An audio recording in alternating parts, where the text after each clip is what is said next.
lang pala magpahaba, no? Mabilis naman po. Mabilis lang mabalot ko ang buhok. Buhay pa lang po pag iba na ang mahawa. May ganon. Po kasi mabilis po ako ba ano po. Pag ikaw, no? Opo.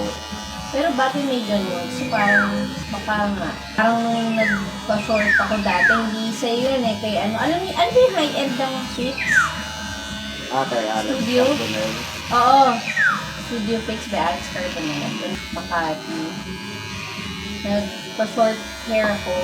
Tapos, inisin si Marlo kasi yung pagka-short, sobrang alanganin. Yung parang ganito, pero wala pang, parang ganito.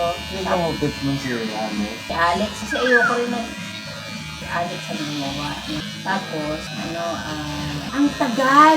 Di ba alanganin niya yung pagpupukit niya? Ang tagal pa bago niya na, ang tagal ko nag-suffer ng hair pag pinapin. Tagal lumaba. Oo, sa litrato, ang pangit. Eh, yun pa naman yung panahon na Parang ano lang ito eh, kailan ko pa. January, first week.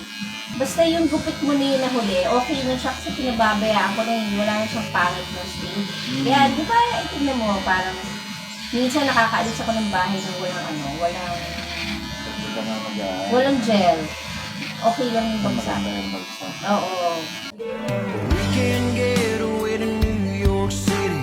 Brooklyn Bridge never looked so pretty then with you right next to me. It's where I got down on one knee. Okay na ba to? Ganyan na yun. Habang Paano mo na? Eh, sa kabitete mo na. Oo naman. Kaya po, napala yung OT. Oo, yung unti-unti ko na.